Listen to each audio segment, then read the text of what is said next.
international development, conformément à l'article 108 alinéa 2 du règlement et à la motion adoptée par... Pursuant to the motion adopted on October 22nd, the committee will be dealing with a study of the difficulties and vulnerabilities created and exacerbated by COVID-19 pandemic. Phones when they're speaking and address comments through the chair. When you have 30 seconds remaining in your questioning or speaking time, I will signal with this yellow piece of paper. Interpretation services are available through the globe icon at the bottom of your screens. Maintenant, j'aimerais souhaiter la bienvenue à notre... I would like now to welcome our witnesses. We have with us this afternoon Rahul Singh, Executive Director of Global Medic, Alexis Goodman and Ryan Daly, and of Humanity and Inclusion Canada. We will start and Global Medic for 5 minutes of introductory remarks. The floor is yours, sir. Sure, just making sure you can hear me. So Global Medic's a great Canadian story. We're an agile, small, and innovative aid agency that's managed by humanitarians, professional humanitarians, but driven by volunteers. We believe in getting the right aid to the right people at the right time. Global Medic has run 226 missions in 76 countries and helped 4 million people. In the past decade, humanitarian needs have doubled. The money to service those needs has not grown at the same pace. COVID has simply exacerbated a bad situation. One solution is to program more money, which seems fiscally unlikely. I would urge you to do more with the existing funds that you have and look for value for money. I propose the following 4 recommendations. First, focus on creating a supply-style project where you can buy and stockpile Canadian aid items in bulk and push them into crisis zones. Many of our allies have similar programs. In fact, Global Medic implements a program for the Americans where we provide a peanut-based nutritional supplement to stave off malnutrition in 12,000 kids in Somalia. As an agency, Global Medic looked inward and we saw that we were buying a lot of items like water purification units. We drove down the costs by buying in bulk and had volunteers assemble these kits. This meant we could do more with limited funds that we had. We replicated the same model and found significant savings across other products like emergency food kits and soap. So I would suggest that you take up to 1% of your aid budget and use it to buy, stockpile, and deploy life-saving items. Studies show that aid is not pushed in fast enough early on in a crisis. This program would address the needs of scarcity while controlling price and engaging Canadians. This approach demonstrates value for money and represents the best that Canada has to offer the world. Second, Canada should ensure that its policies do no harm. Recently, Canada decided to match only funds for donations made to the Humanitarian Coalition while responding to Lebanon. While matching funds may be a useful tool and help raise more money, they should not be used to single out one group, especially a group that agencies pay to join. This tilts the playing field. In fact, it divides the sector. I personally received calls from donors saying they would not contribute to our response because it would not be matched. The government would never create an unfair competition in other sectors. You would never tell Canadians that if they would get a free phone if they bought a phone from Bell Canada, but not Rogers. This policy hurts some agencies, therefore it hurts beneficiaries, and it was rolled out without consultation. I suspect the reason that this occurred was the government was lobbied for this, which leads me to my next point. Third, large agencies in the UN, well, they lobby the government of Canada. So much so that GAC, Global Affairs Canada, has simply become a check-writing machine to them. The focus is only on these large groups. This provides a tremendous disservice for Canadian agencies and small to medium organizations. The UN especially has been proven to be bureaucratic, slow, and heavy on administrative fees. A focus on Canadian agencies and a sharper focus on small to medium organizations would help. Often, UN agencies take your funding as Canada, keep the administrative fees, and implement through smaller partners. Canada can cut out the middleman and do more with less. I would encourage you to meet with leaders of Canadian small to medium organizations and have a frank discussion with them. Even if you held an in-camera session with them, it would help your committee gain insight into the problems of funding. If you're just listening to the voices in the room that you fund and agree with you, you'll never improve. Fourth and finally, as a nation, we need to follow through on the promises we make. In 2017, Canada said it recognized the need to focus on small to medium organizations, and it created a fund for $100 million for 5 years. It's a small amount of money, and it's only funded 20 programs. The sector is still waiting for the rest of the program to be rolled out. In 2018, Canada announced a $900 million program over 5 years to fund innovative aid programming, and that fund's only spent $120,000. So our government's very good at making these promises and these announcements, but our ability to program the money that we promise is lacking. And it begs the question, if your infrastructure to program the money is fit for purpose. There have been 2 reviews by the Auditor General that have raised several concerns in the last decade, and they don't seem to be addressed. I would encourage the committee to look at those reports and learn from them. In closing, lives are on the line, and we're talking about millions of people in need who are suffering. And policy failures hurt people, and Canada needs to do better. Mr. Singh, thank you very much for being very judicious with your time. We will now go to Humanity and Inclusion Canada. Ms. Gateman, the floor is yours for 5 minutes, please. Committee members and fellow witnesses, last week was the International Day of Persons with Disabilities. While persons with disabilities are estimated to represent 15% of the world's population, in countries where conflicts and humanitarian crises are present, these figures may be much higher. While people with disabilities are already too often excluded from the rest of society, the long-term effects of COVID-19 threaten to further exacerbate this exclusion. There is no excuse to leave people with disabilities behind. On behalf of Humanity Inclusion, today, I will elaborate on the findings collected by programs in 19 countries of intervention on how COVID-19 crisis triggers the disproportionate risks and barriers for men, women, boys, girls, living with disabilities in humanitarian settings. In conflict and disaster-affected or fragile countries, the pandemic can increase the risk of discrimination against persons with disabilities, creating the added challenge to access information and assistance, which can lead to higher risks of contracting COVID-19 for certain groups. Humanity and Inclusion has several concerns. People with disabilities too often do not have access to health services. These vulnerable groups already face significant barriers in accessing healthcare, and other services in many countries due to the general stigma and discrimination, lack of accessibility, limited healthcare service, and limited awareness. These barriers may become even more predominant during a healthcare crisis like the current pandemic. Persons with disabilities may have a higher difficulty in accessing prevention messages to communication. For example, in the Philippines, half of the youth with disabilities surveyed between the ages of 18 and 39 years old in Manila and Jakarta needed more accessible information about COVID-19 and community quarantine. They also needed much more health support, such as medicines, access to hospital care, and medical consultation. People with disabilities also face a heightened protection risk, such as abuse and violence. Evidence shows that the risk of violence to children and adults with disabilities is routinely 3 to 4 times higher than for those without disabilities. Women with disabilities are 10 times more likely than women without disabilities to experience sexual violence. In the current circumstances of COVID-19, public restrictions, self-isolation in households, and disruption of community life and social support may lead to an increased protection risk for persons with disabilities and their caregivers. Those include separation from families and caregivers, domestic violence, gender-based violence, sexual exploitation, abuse, and harassment. Persons with disabilities and their relatives are also less likely to disclose and report violence because of shame and fear, because of family members and community members who are often the perpetrators, or because the subject is still perceived as taboo. People with disabilities are disproportionately affected by the economic shock caused by COVID-19. Specifically, vulnerable and marginalized groups, including persons with disabilities, persons with chronic illnesses, and older persons who are already vulnerable due to the socioeconomic exclusion, are even more likely to get hit harder by the reverberating effects of the pandemic. According to the UN estimates, 500 million people, or 8% of the world's population, could be pushed into poverty by the end of the year, largely due to the pandemic. The fight against poverty could see a setback as much as 30 years. Humanity and Inclusion calls on Canada to consider endorsing the Charter on Inclusion of Persons with Disabilities and Humanitarian Action. Canada committed that its humanitarian funding will be inclusive of people with disabilities. We call on Canada to ensure that the $400 million devoted to combat COVID-19 announced by Prime Minister Justin Trudeau last September directly targets the most vulnerable and marginalized people around the world. especially in crisis and conflict-affected areas.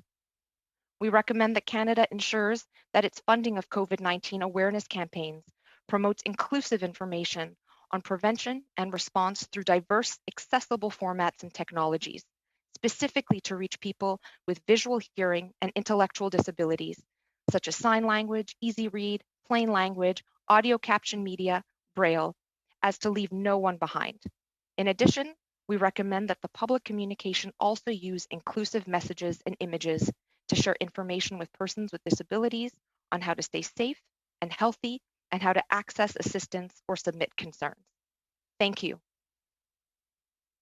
Thank you so much, Ms. Gateman. And our final set of opening remarks goes to Islamic Relief. Mr. Al-Ravani, the floor is yours for 5 minutes, please.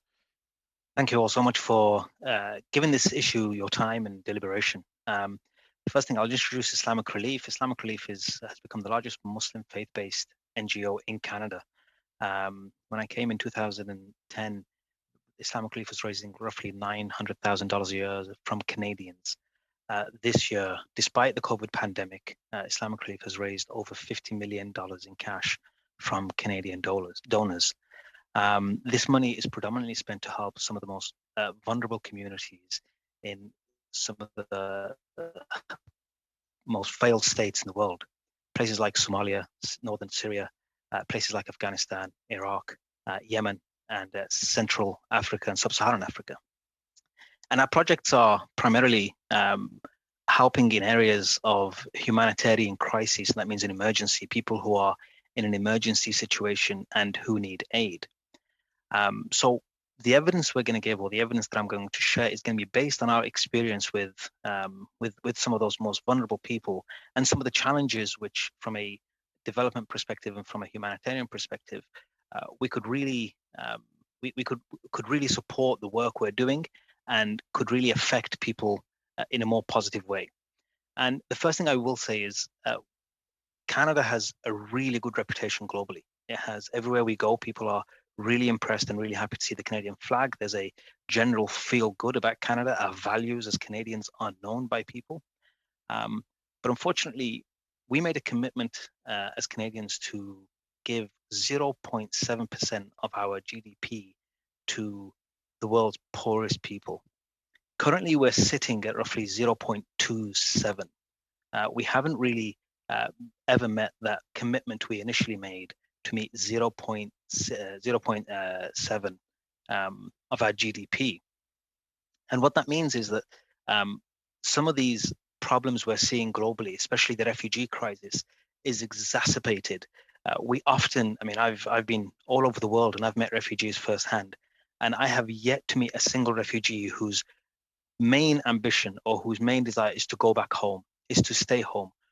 They never wanted to leave their homes. Nobody ever wants to be forced out from where they live and where they're going from.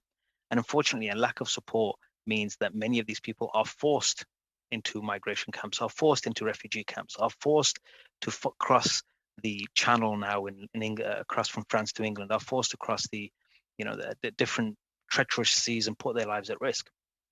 So it's really important that we consider that 0.7% that we have committed. This is not lobbying to make a commitment. This is a commitment we have already made. We try as best we can to meet that commitment. More aid is actually good aid, and Canadian organizations are well placed to deliver that aid. As a member of the Humanitarian Coalition, Islamic Relief serves with 12 of the best and the most respected Canadian organizations in Canada. We work together and collectively to kind of remove the confusion around who shall I give to in a time of crisis? How do I, all these people are asking for whatever it is. We came together and we committed to reducing the noise in a humanitarian crisis and saying, look, all these organizations who you give to for child welfare projects, who you give to for these types of projects, are all coming together under one banner and working together to support the most vulnerable people on the ground. And Canadian organizations are well placed to do this. All across the globe, there are Canadian humanitarian workers working day and night, risking their lives, running into the fire when others are running out. And you have, exemplary organizations like Oxfam, World Vision, Plan International, the Canadian Food Grains Bank, and others who are part of this coalition moving forward. But we find sometimes that the commitments that are made on an international development or from an international development perspective are made and given to unilateral agencies, UN agencies. And here's the real kind of kicker from our perspective. We have a high burden, and I'll end here, of showing our direction and control. That same burden does not apply to these multilateral agencies like the UN agencies. So I'll end my evidence there. Thank you so much, Mr. Al-Ravni. We'll now go to our rounds of prepared questions by members of the committee. And just before we do, I just wanted to remind colleagues that periodically we may get requests from interpretation services to adjust our microphones, because really sometimes the fraction of an inch difference in positioning is what they require. Ms. Geitman, there was a request for you to, if you could just lower your microphone ever so slightly, and that should probably work for the Q&A. If there are any other deficiencies, we'll be advised. The first round consists of 6-minute segments, the first of which goes to Mr. Diot. The floor is yours. Thanks very much, and thanks to all of you for all the good work that you do. It's really essential, especially with the times that we're seeing today. Mr. Singh, I'd like to start with you. It sounds like you've probably got a lot to say about certain topics, and I like how you gave some very, very practical suggestions so that the foreign aid that is going out there is used appropriately, and we're using best practices, etc.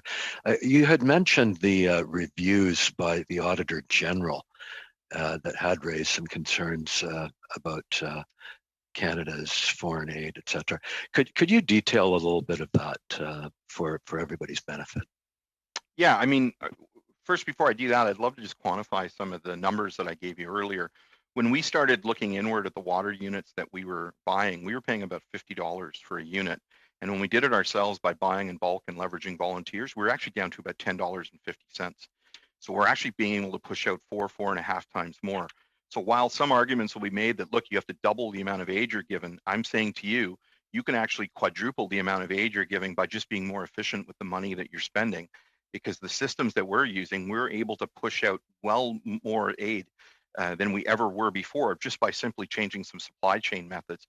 And if I look at our 18 to 19 year over year, we're up 95% in beneficiaries and deliverables with only a 35% increase. Like, that's a very good multiple. Coming to the point where you're asking about those specific reviews, it talks about how our aid is not focused. We don't understand why we're giving certain amounts to different countries. It's not based on KPIs. It's very slow to respond, and then it's not programmed quickly. And if you just look at that comment that I gave you about the 2018, where we promised $900 million for innovative aid projects. I mean, that's a beautiful sounding thing. And then we've spent $120,000 on it. Like, it's very hard for us in the sector to take you seriously as a nation when you fail to deliver on that. And the Auditor General, our own government's folks, are saying these are the problems and they don't get fixed. And I'll be very frank, I was in a meeting in Chatham House Rules where I heard senior officials talk about the Auditor General and their findings, and they downplayed it. They said that, look, this is not so bad. And whereas as an external, participant, somebody coming in saying, if I'd heard all these bad things or opportunities to improve for us as an agency, I would take them very seriously. And they're right there. I recommend that you take a hard look at these, because the guidance to improve is right in there, and it would have a significant impact. Well, just again, maybe you could elaborate a little bit on it. What are some of the key recommendations from the Auditor General? I know you touched on them, but yeah, there was a couple that came up in different segments. The uncoupling of that of the unilateral or the giving to the UN, right? Because what ends up happening is you give all this money into a very large system, who then takes a significant percentage of it as an administration fees, and then goes out to try and program it, and then will come to smaller agencies and say to them, we want you to implement, but we're not going to give you an administrative fee. In fact, you need to give us some form of a match, right? And you'd see that basically the UN becomes your middleman, if you will, or your power broker in between, which just, it becomes a problem, because if you just cut them out of the system, you could have saved that 13% management fee, put it to the side, save the money. And when we talk about $1.4 billion, which is what you program, it's a significant amount of money, right? So I would look at that one. The other thing is, you know, if you looked at Haiti versus Pakistan, Haiti was a horrible incident, 3 million involved. Pakistan was 20 million, 7 times the number of folks involved. The money given to Pakistan didn't correlate to the number of beneficiaries or victims that were affected by an incident, right? So often the questions were raised of, and then if you just come back to the whole matching program, which the Auditor General touches on as well, is as Canadians, we thought of using a matching fund to just encourage Canadians to give. So if we left the program alone and many agencies would just get their match, you know, like we would get our funds, we would report to the government what we raised, then the government could simply take all that, say, hey, well, Canadians gave $10 million to all these agencies. We're now going to match it and give to the agencies that we want to. You'd still achieve the exact same objective, which was engaging Canadians to give without hurting agencies. Like now, we're in the middle of a pandemic. We have agencies that are struggling to raise funds, and all of a sudden the government tilts the playing field. And I know that one's not mentioned in the Auditor General's report. I'd be surprised if it wasn't in the next Auditor General's report, because that's certainly something the government should not be doing. And then it just came down to efficiency and value for money. And respectfully, if we're able to push more aid into a crisis zone at a lower cost, can you imagine if we ran this dual program as a nation, where we said to our partners that are on the ground, boots on the ground, delivering the aid, by the way, not only are we going to fund you, but we're going to provide you with the right aid solutions, because we know that all those refugees that are fleeing fighting, or the IDPs that are fleeing fighting in Syria, really need access to clean water, or the Rohingya that are in Bangladesh that have fled all that horrible fighting in Myanmar, they actually need clean drinking water. And now we're going to give you all of this aid at a much lower cost. We'll still give you the money to go and distribute it, but then we get to control costs and actually get to do way more with the money that we have right now. Thanks so much. It's yeah, your comments are right on the money. Thank you, Mr. Diot. Thank you, Mr. Singh. The next round goes to Mr. Fonseca. 6 minutes, please. Thank you, Mr. Chair, and the witnesses joining us. My first couple of questions are for Islamic Relief Canada. So Plan International and some United Nations agencies have informed its members that the pandemic is correlated with an increase in gender-based violence, early marriage, and genital mutilation. Care Canada said that these increases are particularly significant in fragile or conflict-affected countries. And my question is to Mr. Alrani, has Islamic Relief Canada collected similar evidence in the countries where it's working?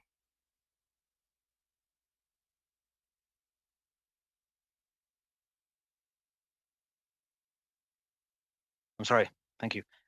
Yes, we're in the process of actually collecting data from various projects, fragile states and places where the incidence of GBV and forced marriage and FGM are an issue. We published a report a few years ago about FGM, the effects of FGM, and how faith-based organizations can actually play a pivotal role in ending FGM. Unfortunately, there is a correlation between an increase in poverty, an increase in vulnerability, and the price that women and girls are paying. In every single context we've been to date, the most vulnerable communities, women and girls are paying the highest price for for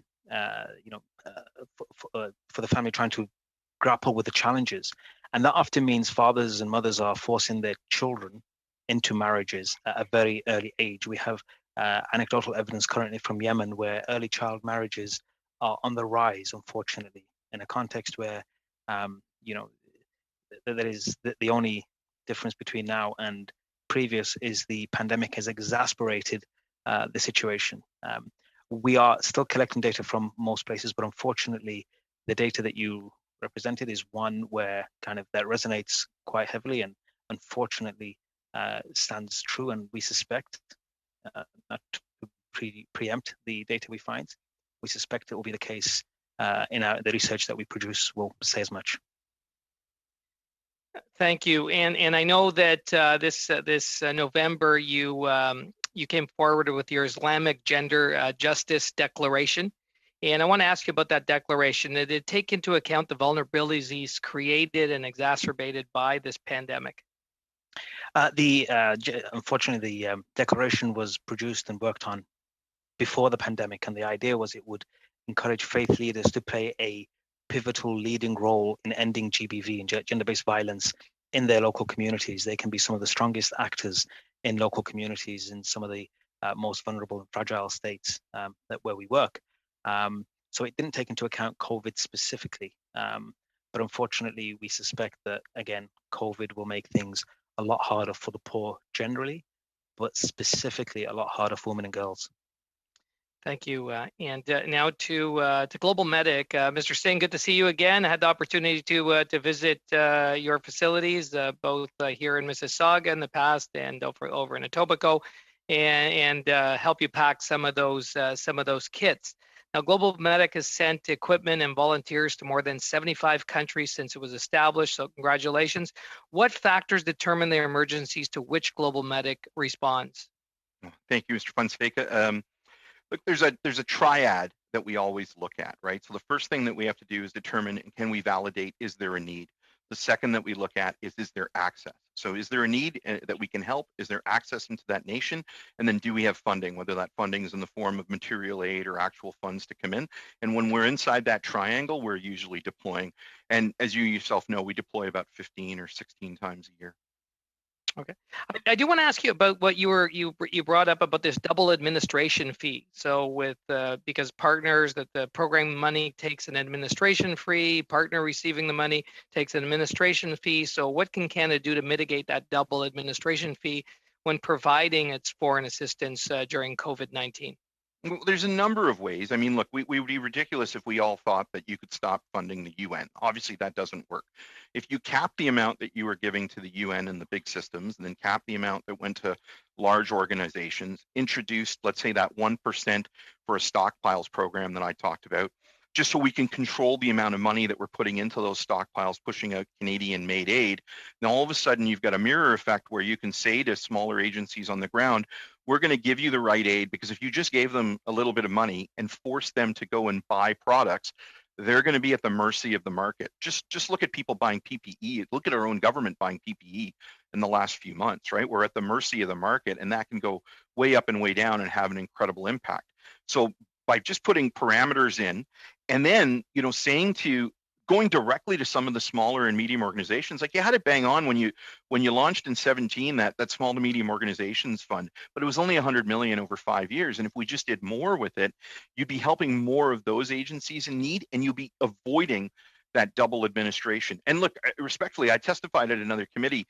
We make the same mistake here in our system when we were trying to help domestically, because we programmed all the money through 3 really large agencies that had an admin fee and then gave another admin fee over, and it just created this double admin. We've got a civil service, they're professional, they're competent. There's no reason that they cannot be assessing and evaluating those smaller agencies and getting the money directly to them. And I encourage you, there are so many small agencies here in Canada, and I think I'm the only one speaking to you who is not funded by the government. So again, you have to talk to these other agencies. They have so much knowledge and will do so good to help push Canadian dollars into where they're needed most. Mr. Singh, thanks very much. Mr. Fonseca, that's your time. Thank you. Monsieur Bergeron, 6 minutes, s'il vous plaît. Merci, Monsieur le Président. Thank you, Chair, and thank you to our witnesses. Once again, I'm very grateful for the contribution that you have made to the work of this committee. I'd like to ask my first questions to Mr. Singh of Global Medic. I did some research on your organization because, contrary to Mr. Fonseca, I didn't have the opportunity to visit your installations in Ontario, nor to be part of the teams that you make up there. But I do understand that you employ, you use the technology of pilotless remote vehicles. Can you tell us what these pilotless vehicles are technology-wise? How do you use them in these zones that you help? Yes, first of all, I would like to say that, often we are in Quebec, and we have volunteers out helping us pack aid, so I'd encourage you to come. We've worked with Live Léger, who've now since changed their name, but next time we're in Quebec, I'll reach out. Please come out, help us pack some aid. The drone program we call Rescue AV, and we use drones for 4 reasons. One is to deliver aid into areas that are hard to reach. So we actually are running a program right now with one of the First Nations in Canada on an island that's very hard to reach. We've launched an air bridge with a Canadian company, Drone Delivery Canada, where we have a drone that goes back and forth all day ferrying aid in. So we can use that same principle to reach folks that are really hard to reach, whether they're the Yazidis on the mountain during the conflict a while back, or folks that are in the last mile after Hurricane Matthew in Haiti. There are many people in tragic need, and drones will help. The second reason we use the drones is what we call situational awareness: what road is out, what bridge is out, where populations have moved after a crisis. We want to be able to tell emergency managers, give them better information so they make better decisions, and aid is delivered immediately. The third reason is we actually support search and rescue teams. And the fourth reason is we take hundreds of thousands of photos, cross-stitch them, and make maps, which then make comprehensive damage assessments. So when countries like Bahamas, after it's hit by Hurricane Dorian, say, look, we have 100,000 homes that are damaged and the World Bank has to give us money, the World Bank will say, prove it, and then we're able to offer them the evidence by producing the map. So it's excellent technology. It is Canadian. You'll notice a theme that I speak of often is delivering Canadian aid out there, and it's an excellent Canadian solution. And by the way, we won an award from Google. I'm not sure if you've heard of them, but Google said we were great at using innovation and technology for good. Merci de ces précisions. D'ailleurs, je crois. Thank you for these details. I believe you said more than 600 kits, emergency kits to families that where there was a conflict in the Haut-Karabakh. Did you use these drones to drop these emergency kits? And how can you ensure that the kits that you send out will actually get into the hands of the families that need them? I assume you're talking about Azerbaijan, and I didn't quite hear the translation, but I'm sure it's that.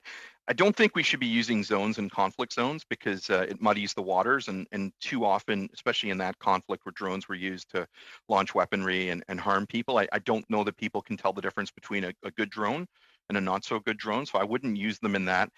Ensuring aid reaches the right people and isn't taken by the wrong people and sold for weapons or weaponized is something that all humanitarian aid agencies lose sleep over and they really work on. We're no exception to that. Every aid agency has rules and protocols, et cetera, that we follow to make sure that it reaches the right folks. So while we really push the agenda of using drones, there is a time and a place to use them.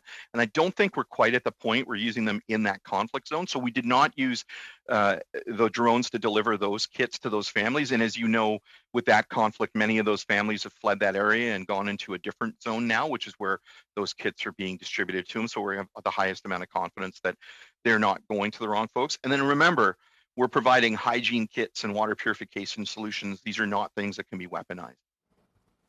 Merci infiniment pour ces... Thank you so much for your very clear answers. I would like now to ask some questions of our witness from the Islamic Relief. A question that has been brought up on several occasions during the work of this committee. It is this: the difficulty that some UN agencies have, accentuated by the health crisis that we are going through, the refugee agencies for Palestinians. Are there any interventions on your part to help Palestinian refugees, or is this a sector that you would like to invest more heavily in the future?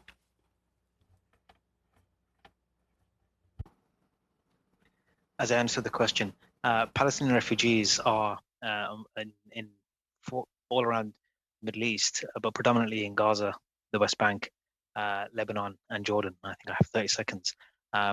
We are trying as much as we're able to help these communities. Unfortunately, they are in many cases vulnerable, and they do require help. And as where we can, we will help. Merci beaucoup, Monsieur. Thank you so much, Mr. Bergeron. First round, and that goes to Mr. Harris for 6 minutes, please. Thank you, Chair, and thank you to our witnesses for coming today and making your presentations. Each of you have a particular interest in your activities in a relationship to potentially the pandemic that the world is going through. And I wanted to ask you about your organizations in particular. The Minister for International Development, Katrina Gould, was before this committee on the 27th of November, or 17th of November, and told the committee that the government has allocated $1 billion for international aid during the pandemic, or for the pandemic, dealing with the pandemic crisis. And I'm going to ask each of you to answer this one at a time. First of all, for Global Medic, has your organization received any money from this fund, or have you asked? And if so, what is the result? And if not, why not? And would this be an opportunity for you to participate? So the short answer is no, we haven't received any money. The other answer will be, when will the money roll out? When will it be made available for agencies to apply to? And I can tell you, in keeping with the past and what's been happening, this money will just flow to the big agencies, which is my fear. And we're going to keep repeating and making the same mistakes, which is why I urge you to do more with smaller organizations. They can do a lot more with a lot more value. And also, Mr. Harris, can you imagine if we had a central supply depot where we were providing PPE to all these nations that are not going to be out of the vaccine process as fast as other agencies? Again, these are just better ways of delivering more aid faster. But no, we have not gotten any money. There's no mechanism to apply for the money at this point. Is that what you're saying? Well, there's mechanisms in the sense that you can submit, but the problem with their mechanism is if I said to the government, look, I have a way of getting meals into Syria for 33 cents a portion, which is less than a half, or less than about a third of what the UN can do it for at 67 cents US a portion, the government would just say, look, that's our partner for emergency food. And they would just end the conversation and there'd be no opportunity. So we're not innovative enough in our approach as government to look for better value for money. Thank you. Ms. Gateman, Humanity and Inclusion Canada, of course, is very interested and focused on people with disabilities. Is there a role for your organization in terms of accessing some of this $1 billion that the government says it has available for this? And if so, have you an interest in applying or being part of that stream of funds? And what would you want to do with it? Of course, we would be very interested in applying. And, I think in the context of the pandemic, it's really important that we make sure that we have a disability inclusive response overall. We serve some of the most vulnerable populations in the world. We want to ensure that humanitarian law, humanitarian rights, refugee rights, and the rights of persons with disabilities are central to the COVID-19 response. We want to make sure there's no discrimination of any form. We want to make sure that we can continue to facilitate the movement of goods and humanitarian personnel and staff in these regions that we don't always have access to. And I'd like to invite my colleague Ryan from Uganda to add his comments as well. So can I just insert before you, Of I course. hear that, is what in particular would, where would you focus, or how would you focus that assistance to people with disabilities in the pandemic? Is there anything about the pandemic that you see a role specifically for this type of work? Sure. So we would want to make sure that we continue to work with women, men, boys and girls with disabilities, and make sure that they have access to resources and information regarding the pandemic. They have access to clean water. They have access to the proper sterilization for all of the equipment that you need. As you can imagine, social distancing in the context of people with disabilities is nearly impossible for some people that are dependent on caregivers or dependent on certain technologies. So we want to make sure that they have access to the proper hygiene as well, all around the world. But it has to start with also making sure they have access to the proper information in how to take care of themselves and their loved ones as well. Ms. Gateman, can I just interrupt, Mr. Harris, just 5 seconds? If I could just ask you to lower your mic a little bit more than you already have, that would be helpful for interpretation. And back to you, Mr. Harris. Thank you very much. Mr. Alwani, I wonder, I know you raised a fair amount of money, a very impressive amount of money from private sources this year, $50 million. So that's very commendable.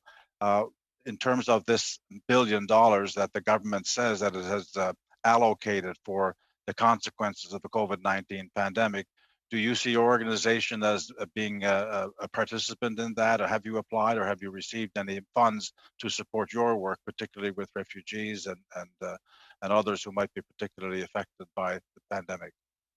We haven't received any funds because we haven't applied yet for any funds from this specific pot.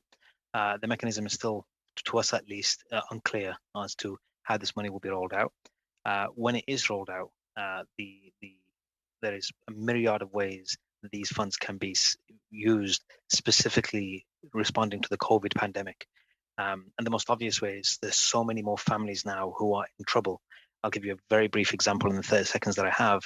Syrian refugees in Lebanon, some of them were able to find work, were able to, the families were able to find ways of supporting themselves because of the COVID pandemic and the crush it's had on the already vulnerable communities.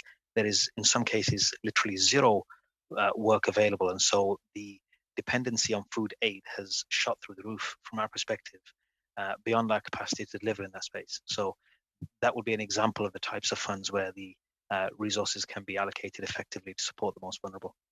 Thank you so much, Mr. Harris. We'll now go into our second round, and the opening series goes to Mr. Genuis for 5 minutes, please. Thank you so much to all the witnesses.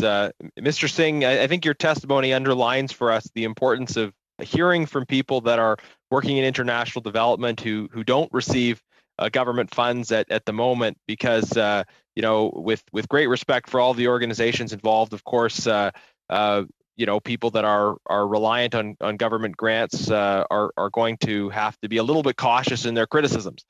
So I appreciate the opportunity that your testimony brings to us. One of the points you made struck me about doing no harm. And a major concern that I have about aid involving UN organizations is if we end up being too dependent on the existing state system, that the United Nations has to work with states in the delivery of aid, even if that entails some greater risks of diversion. Do you have any comments on the implications of that? I think if anybody in your committee does an analysis of articles from The Guardian or some of the foreign press that's been very critical of some of our allies and the way they've been spending money through the UN, particularly in Syria, here's what happens, and it's in our case. Ms. Freeland, when she was Foreign Affairs Minister, said, look, these are bad people. I'm going to put them on a sanctions list, a PNG list, and we're going to freeze their assets. And these are bad folks in Syria that we can never work with. They're sanctioned. Ms. Bebo in her office, the very next tower over, I honestly can't make this stuff up, then pledged an incredible amount of money through a UN agency that was actually working with the very same people that are on sanctions lists. So the UN, because it doesn't have the same accountability to us or to you as an agency like ours would, actually spends funds. And you can look this up in articles, right? The UN spent $10 million in a hotel in Damascus that's owned by a gunman, a thug who's the right hand of Assad. And this is my tax dollar going in through these systems. This happened with the US, this happened with the UK, this happened with Australia. It was amazing to see that we didn't really raise those points here because it certainly happened with our money. And these are some of the concerns that occur, which is why we can't just rely only on UN systems. And we really need to put more of a focus onto some of the smaller groups because they can just do so much more. I'm just saying this is a big sector. We can all help and we can all do our parts. And right now the system is too heavily weighed towards, the big fish in the sea. Mr. Genuis, if I can just interrupt very briefly and ask you the same thing that we asked Ms. Gateman, which is just to move your microphone down a bit, and I will pass it right back to you to continue. Thank you, and absolutely working with smaller organizations, but at a minimum, we shouldn't be funding, Assad's right hand people here. So that's really incredible, and I appreciate your reference to those news articles. I'll reference those as well, and it's something that we've raised in the past with Minister Gould, but I think it's something we'll need to raise again and reflect in our report. I have a question for Mr. Al-Rani. Thank you for all the work you do. I wonder if you can share with us a little bit about what it's like doing international development through a faith-based or faith-affiliated organization? Because I know there are many faith-based organizations from different faith traditions that are working in this space. So what's the impact in terms of your engagement with Canadians, and also what's the impact on the ground? Are you viewed differently on the ground? Are there maybe spaces you're able to get into on the ground that others wouldn't, or vice versa? What are the implications of that? Thank you, Mr. Genius. The first thing I'll say is, as a faith-based NGO, we're part of a myriad of organizations, secular, faith-based, but our unique position in both ends of the space, so to speak, is that we're able to speak to people's faith and merge our Canadian values with our faith values, and they're not removed at all in any sense. And kind of when we get to places like Somalia, where people are very conservatively religious, or places like North Kenya, where their level of religiosity is quite high, it gives us access that other agencies may not have. And it's specifically useful when we're talking about things like FGM. When we're saying to people, FGM is bad, and it does bad things to girls and to their development and to families and to women, and it shouldn't be justified using theological texts or imams. It's a very powerful tool. And so the same applies when we're encouraging girls to go to school. The same applies, and we have 30 seconds, when we're encouraging girls to stay in school and not be married off from a faith lens. So it's a very powerful kind of piece of the puzzle in terms of tackling some big heavyweight issues that we wouldn't be able to handle without putting a faith lens on it. Thanks very much. Thank you, Mr. Genuis. The next round goes to Ms. Sahota for 5 minutes, please. Thank you, Mr. Chair. My first question goes to Mr. Al-Rawani. I wanted to talk a little bit more about the humanitarian coalition and its effectiveness. You talked about the various different organizations that are within this group.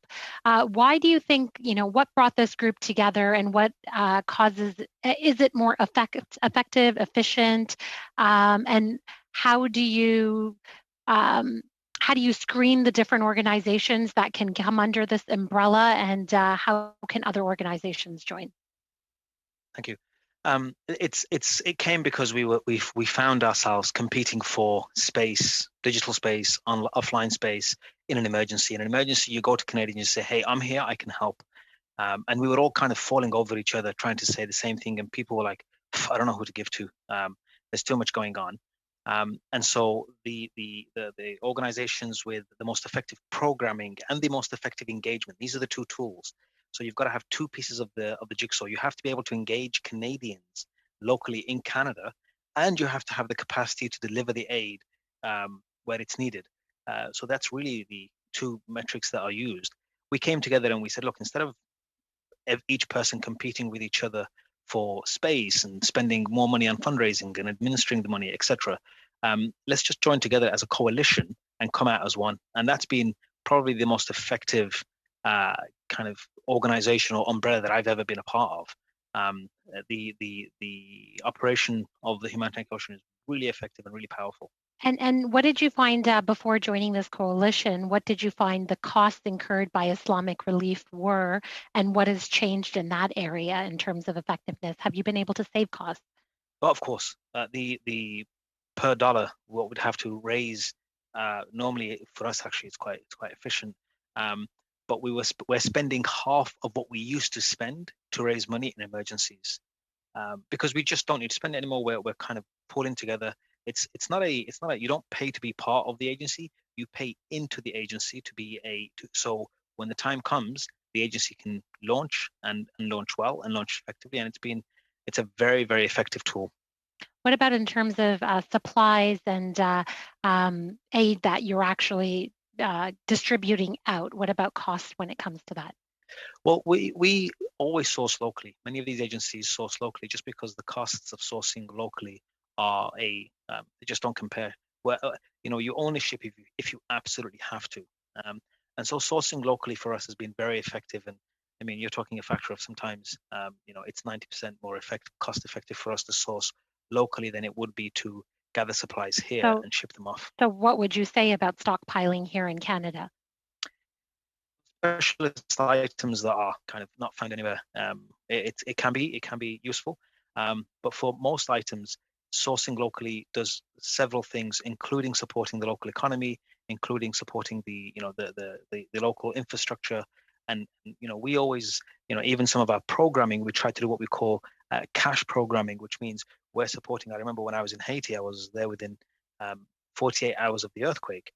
One of our projects involved employing local people in a cash-based program to remove rubble from a particular site, which we then erected. We again paid cash to erect camps, and this cash kind of injection, local cash injection, goes a long way. It kind of starts really rolling the ball. Excellent. How much more time do I have, Mr. Chair? You just have a bit over a minute. Okay. My next question is to Mr. Singh. I found your comments very interesting. I wanted to know a little bit more about, you've done work in many countries, and I think Haiti was just mentioned. You've done work there as well. What goes in when you have a smaller organization and there are, Canadians confused about figuring out where to donate their money? How can they be assured that your organization has the ability to have the coordination on the ground, the prep and logistics that would be needed? I know you've done a lot of good work, and I'd like to hear more. Yeah, I think, thanks for the question. Listen, the fact that we've worked in 76 countries and run 226 missions, that's just proof enough. I'm not going to ask someone for money if I can't be within that triangle that I talked about. If we're not deploying, we're not asking money. And respectfully, Mr. Alrani's point is well accepted, that you have to be part of this coalition, or you want to be part of this coalition. However, it does create another layer of bureaucracy and a percentage point, because if you read their website, it's 85% of the money will flow to the humanitarian. Would you be opening to working with other organizations if it's needed? Just a very brief answer, Mr. Singh. We're past time. Yeah, sure, Ms. Sahota. We work with hundreds of agencies all around the world. And just the last point, I'm talking about allocating 1% for very early on, for 72 hours, and very specific items that you cannot buy on the ground. So this is not an either or. This is a plus to help. We'll have to leave it there. Thank you so much, Monsieur Bergeron. 2 minutes et demi, s'il vous plaît. Merci, Monsieur le Président. Thank you, Mr. Chair. So if we look at the question that was asked by Mrs. Sahota on that coalition that Islamic Relief is a member of, I'd like to go back to the crisis that happened after the explosion happened at the Beirut port. And so the minister announced last August that for every dollar that was donated by Canadians, Canada, the government of Canada, would match that money between the 4th and the 24th of August. So I'd like to know if that worked well, how much money was raised in total, and please mention the government money as well as money from Canadians, and how those funds were used on the field, please. The answer to, I'll start with the last question, how are the funds used in the field? They're still being used. The funds are still supporting people in need right now. So that's just on how the funds are being used. In terms of, was it useful and did it work? Absolutely. In the past, when people said match giving, the government of Canada would say, we're going to match people's donations. People weren't really sure what that meant, and they'd call us and say, so if I give you $1, are you going to get $1 from the government yourself? And we, as Islamic Relief, as a standalone agency, we're like, well, not really. But it's probably going to go into some UN pot. And this was part of the government responding to agencies saying, you need to give the funds to Canadian agencies who can deliver. And so that's why the Humanitarian Coalition kind of entered into this partnership with the government, because it meant that Canadian dollars were being kind of given to Canadian agencies to deliver on the ground. In terms of numbers, when we launched the campaign as a Humanitarian Coalition, just to give you a sense of how successful it was as a campaign, we set a target of $2 million in the first for the entirety of the campaign. That $2 million within a day was, the Canadians were very, okay, we understand what this is, we understand where it's going, here's $2 million. And we were done. So we went back and we said, hold on, the $2 million that we have is already finished in day 2, and we still have several days of the campaign left. Either we shut the campaign down, or additional funds are committed, and additional funds were committed. And so a total from the agencies of around 11 million was raised. and the government will match 8 million of those $11 million. So that's in that time frame. So it was a very, very effective way to engage Canadians, and that's always been our, some of our issue as a sector is we haven't done as well as we would like in talking to Canadians and convincing them of A, the effectiveness, and B, telling them there's a trusted partner for Canadian dollars. And this was a great way from our perspective. And we didn't have to even say, Islamic Relief or World Vision or Care Canada or Action Against Hunger. We just went as the Humanitarian Coalition. Thank you, Mr. Al-Ravani. We'll have to leave it there. The final question series in this round goes to Mr. Harris for 2.5 minutes, please. Thank you, Chair. And I have a question that was presented to the committee by the President of the Canadian Red Cross, and having to do with the suggestion that Canada should be actually helping countries develop their own capacity to deal with humanitarian crisis and resilience, to be able to operate on their own. That's a unique perspective in this humanitarian crisis called the pandemic. But, as we see, there's a race for vaccines on now. Many countries will not receive them until the latter period of time, and haven't experienced some of the second wave even that we have. Is there an opportunity during this situation for Canada to build that into part of what it does in the long run? Would either one like to tackle that? Mr. Al-Ravani, you spoke about some of the big picture items and our 0.7%. Would you like to take that question on? I think that's essential. I think he's right. The CEO of the Red Cross was absolutely spot on. Increasing local capacity is absolutely key. And where we've done it, and we have done it as Islamic Relief Canada in areas like North Bangladesh, which is prone to flooding, we have to spend $1 compared to spending $10. So it's 90% cheaper to prepare for an emergency and give the local population the capacity to look after themselves. You almost kind of work yourself out of a job. So it's very important, and more importantly, very effective, and a very good use of, from our perspective, donor money, and from a government perspective, government money. So it's really essential. The only challenge with it can be CRA's direction and control policies sometimes inhibit our capacity to increase capacity directly. We've still got to jump through hoops to make it compliant with CRA regulation. I would love to give you an extra comment on that, Mr. Harris. Go right ahead if there's time. So it's great to build firehouses. It's great to build local capacity. We're all for that. But if people don't have water in the hose to put out, then that's a real concern. And by allocating a certain percent early on in crisis and making sure people get the right aid, you can do both. Thank you. Chair, I guess that's probably close to my time. You're within 10 seconds of your time. Yes. I don't think there's time for another question, let alone an answer. Thank you. Well, thank you very much, Mr. Harrison. And colleagues, that takes us to the end of our scheduled time with the witnesses. I'd like to remind all of you to avail yourselves of the opportunity to ask a question in writing if we run out of time and you feel there's something that you'd like to get clarification on. You can do that through the clerk's office. But on behalf of all of us, the entire committee, I'd like to thank our witnesses from Global Medic, from Humanity Inclusion Canada, and Islamic Relief for being with us today, for their expertise, and also for their tremendous service in the name of humanity around the world. Thank you so much. We will let you disconnect at the moment, and then we have some committee business in public and also an in-camera portion to follow. But thank you so much for being with us this afternoon. We'll suspend, Madam Clerk, for the purpose of allowing our witnesses to disconnect.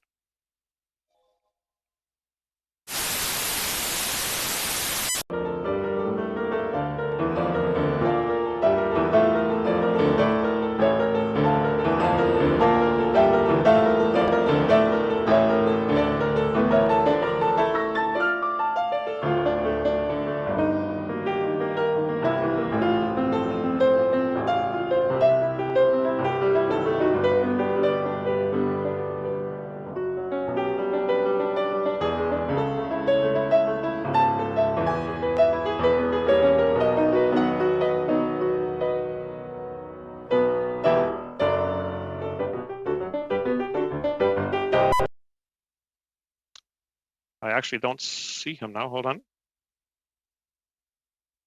Madam Clerk, is Mr. Harris? I think he disconnected.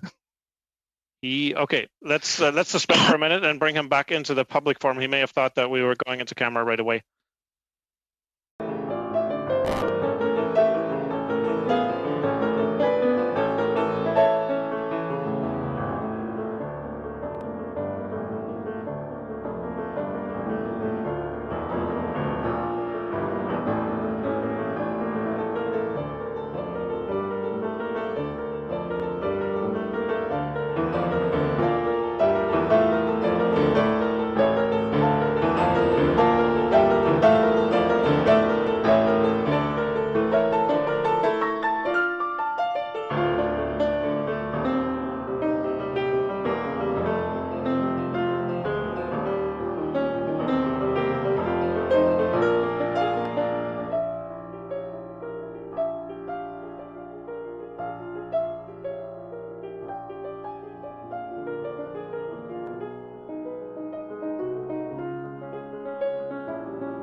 of committee business, and Oh, after very that good. we will go into camera. So Okay. the floor is yours with respect to the motion that you've brought to the committee. Well, thank you very much. I wasn't aware of that nuance, Chair. Thank you for that. Yes, I have a motion that I've given notice on Friday, and I think I've talked to some members of the committee regarding it. And it has to do with the ongoing discussions and negotiations between Canada and the UK for a trade agreement, which is, moving apace apparently, and the situation with Ireland and the Good Friday Agreement. And I'll just read the motion out for the benefit of those who are watching. The motion is that the committee recognize, one, the long-standing cultural, familial, political, and economic connection between Canada and the people of both the Republic of Ireland and the United Kingdom, and the important role, number two, played by Canada in negotiating the Good Friday Agreement and ensuring that the commitments laid out in the treaty were implemented, and three, that the decision by the United Kingdom to leave the European Union could affect the Good Friday Agreement and the provision in it regarding the border between the Republic of Ireland and the UK, and that the committee call on the government of Canada, that is, to ensure that any post-Brexit trade deal between Canada and the United Kingdom be consistent with the principles of the Good Friday Accord Agreement. And the committee report this motion to the House, and pursuant to Standing Order 109, request the government table a comprehensive response to the report. I won't say a lot about it, except to reiterate that we understand that there may be some agreement now taking place, but the details of which are not fully known. But the important point to make is that there was some concern expressed very strongly recently that the disruption of that agreement may be possible. We wouldn't want Canada to play any role in exacerbating that or interfering with this agreement, which is extremely important to the future of the peace process in Ireland. It's a statement of principle, not a detail, other than to say that Canada should not do any harm in these circumstances and do everything possible to ensure the upholding of that accord. So I just state it simply in that way. It is a foreign affairs matter in a general way and a principle, although it's obviously it reflects on a trade situation, but I think it's a matter of principle that our committee hopefully will be able to have a consensus determination on. Mr. Harris, thank you very much. And I would encourage members to avail themselves of the raise hand feature on Zoom. And for those in the room, if you could signal to Madam Clerk, Monsieur Bergeron, if you have comments you'd like to make, that we can put you into the sequence of people requesting to speak. I see that Mr. Chong has raised his hand first, so the floor is yours. Thank you, Mr. Chair. I thank Mr. Harris for introducing this well-worded motion. I will be supporting it. I think it's a topical issue because of the recent announcement by the Government of Canada that it has concluded a Canada-UK trade continuity agreement with the United Kingdom. We haven't seen the text of that agreement or the detailed legislation implementing that agreement. So I think it's a timely motion for the committee to adopt to make it clear to the government where we stand on the issue. I think it's been longstanding Canadian government policy to support the principles of the Good Friday Agreement. Canada was instrumental in helping negotiate and implement that agreement some 20 years ago.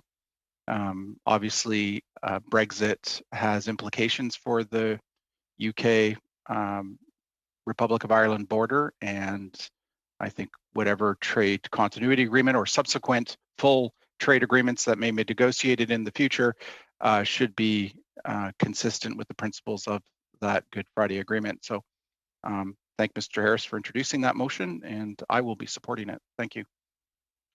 Mr. Chong, thank you very much. And Mr. Harris, just to clarify, it's correct that this motion is currently also before the International Trade Committee?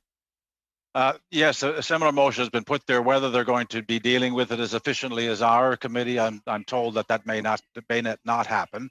But I'm not privy to all the details of that. It's uncertain. But I thank you for putting it on the agenda in the public meeting for this purpose. And I think you know, it's this, we can do this independently. They may be more caught up in process and other issues, as Mr. Chong pointed out, looking for details as to what Canada is doing. This is something that's separate, and I think we should do it on our own, regardless of what happens in the Trade Committee. Okay. Thank you, Mr. Harris. Mr. Oliphant. Sorry, just had to get off mute. Thanks, and I think very similar to Mr. Chong, I am predisposed to support this motion. I am just wanting to make sure that we are not out of step with trade, and I recognize the difference between trade and their role in wanting to make sure that it is you know, the process and the procedures and those sorts of things, and how it could affect Canada and our continuation agreement with the UK. We have a foreign policy perspective, which I think Mr. Harris has rightly indicated that is our role. I also, you know, recognize that we were, I'm going to steal Mr. Chong's wording from another committee. We were witness to this, but more than witness to this. We were with Chastellain's involvement in this.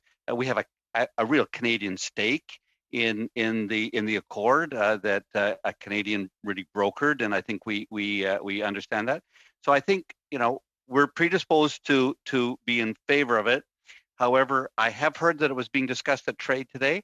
I think it would just be a little awkward if one committee said yes to something in public and one committee said no to something in public. I just like being on the same page. When something goes to two places at the same time, it just is a little bit awkward. So I'm wondering if our clerk has any information on whether or not Trade is, I don't follow their schedule, whether it's meeting today, whether they have met, whether they have dealt with this or not dealt with it. But all that being said is, when it comes to a vote, I think me and I suspect our side is predisposed to support it. Thank you very much, Mr. Oliphant. Let's turn it over to our clerk for a brief intervention on the dynamics of this and what options there might be for us within the parameters of this week to act in accordance with the sentiments expressed by Mr. Oliphant and Mr. Chong. Thank you, Mr. Chair. I do not know if Trade has dealt with the motion. I will reach out to the clerk. Their next meeting is on Friday, though. So either way, unless we get a signal from them informally on how the dynamics are going, we would not get their answer prior to ours or with ours. Okay, are there other views on anybody who hasn't spoken yet? If not, I think Mr. Harris has this, Mr. Chong and Mr. Harris, I think in sequence here. Yeah, just you know, to maybe help the conversation, the debate along. I note that the Prime Minister indicated. I note that this motion is consistent with what the Prime Minister said to his Irish counterpart about a year ago when they were discussing Brexit.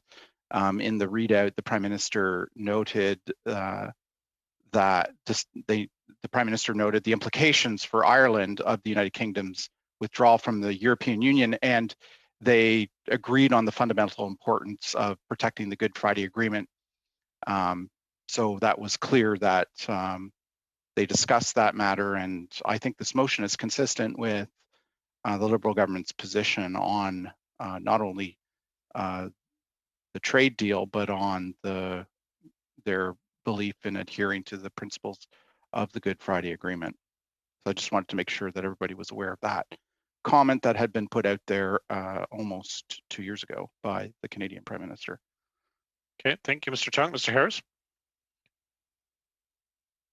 Yes, I think I'm in favor of moving on this today and to a vote as soon as possible, because I think, first of all, we want to report to the House. If we leave this till Friday, obviously we won't be able to report to the House. So we would like to make it a statement that can be tabled in the House and as quickly as possible, so that the principle is on the table.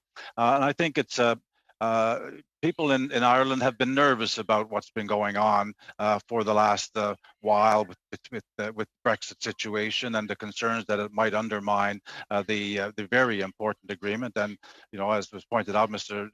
General de Chastelain was extremely involved in brokering an important part of the deal, and very active in implementation, the decommissioning of weaponry, which was extremely important in achieving the lasting peace that that we seem to have had up until now. And I think that this would provide some reassurance to that process, that Canada it wants to make sure and affirm that the principles should not be interfered with the trade deal or any arrangement. And I think that would be a positive thing.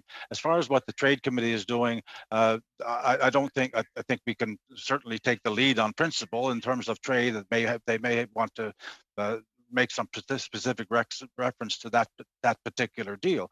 But this is really about making sure that the principle that we are espousing here is something that is consistent with Canada's position, and the fact that a committee of Foreign Affairs Committee presents this view, has this view and presents to the House, I think is a positive thing, and we should be there. I know it's the kind of the 11th hour in a sense, but if we don't do it now, I don't think we'll be able to do it. Thank you, Mr. Harris. I have Dr. Fry and then Monsieur Bergeron. Thank you, Chair. I am, and I want to re-echo what Rob said, though, because actually re-echo is a redundancy, sorry. I want to echo what Rob said. I think that I am really concerned that we may come up with something and put the Trade Committee in a difficult position in case we overreach or whatever. I don't know. Is it possible, perhaps, to find a way to resolve this, that the clerk can find out from her counterpart in trade, Standing Committee on Trade, whether they intend to say anything or do anything with regard to this, or whether they mind if we say or do something in regard to this. Then we clear it up and we don't have two standing committees saying and doing different things at the same time. Just clarification. Thank you. Thank you, Dr. Fry. Mr. Bergeron. Mr. Chair, it seems to me to be another of these rather strange situations where the debate never ends, even though we're all in agreement. So I'm asking for a vote. Okay. Merci beaucoup, Monsieur Bergeron. Thank you very much, Mr. Bergeron. Dilatory at this point. If I could help, it would be helpful, Chair. I could. I'd like to point one thing out. Let's see if that's procedurally in order. I just want to find out if Monsieur Bergeron's motion is now dilatory in the sense that it adjourns debate, or can we continue discussion? You can certainly continue discussion if people would like to speak. I didn't make a motion. Okay. Mr. Harris, please. Yeah, I'd just like to point out for those who may be concerned about doing something inconsistent with the Trade Committee, the only actual motion here, aside from the preambles, is that the committee calls upon the government to ensure that any post-Brexit trade deal between Canada and the United Kingdom be consistent with the principles of the Good Friday Agreement. Surely the Trade Committee would not be coming up with anything different than that, or they may do something beyond that. But this is a basic principle that I think we should have no difficulty running afoul of the Trade Committee. Okay, have we exhausted views? Anybody else want to come in on this? Mr. Oliphant. As I said, I'm predisposed to do it. My dilemma is there's an interpretive nature to something being consistent with something. And I am not, we can do this, absolutely, Jack, Mr. Harris and I think that we should have something that's consistent. I don't know how you measure that. I don't know how that is, something is consistent in the eyes of whom. So that being said, and I just want that on the record, that it's a very difficult thing to determine whether something is consistent with an international agreement, because that would have to be adjudicated in some way. But that being said, I'm fine to go with this, and we move on, because I don't think it is. I don't think it's a big issue. Okay. Any other views?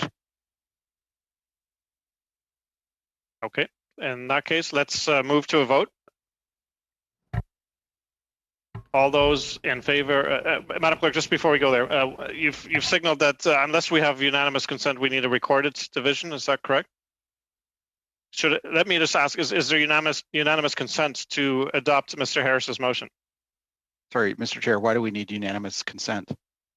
I will need the assistance of the clerk to answer that. I think there's a motion that we passed previously that requires that. Madam Clerk?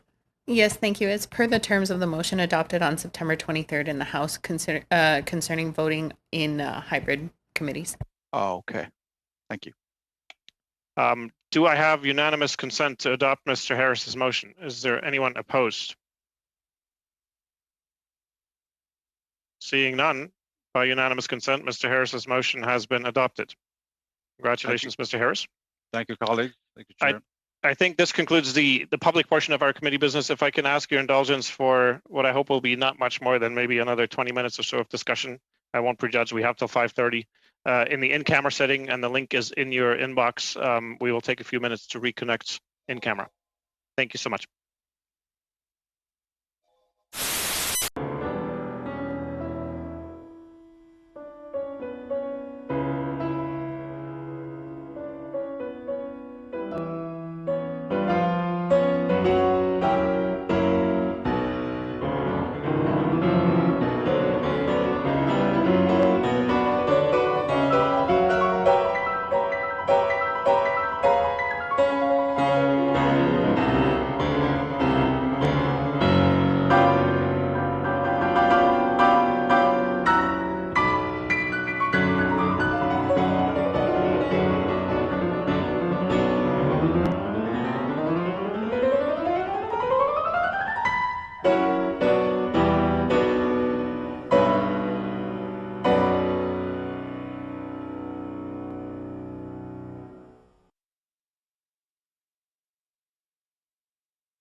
you.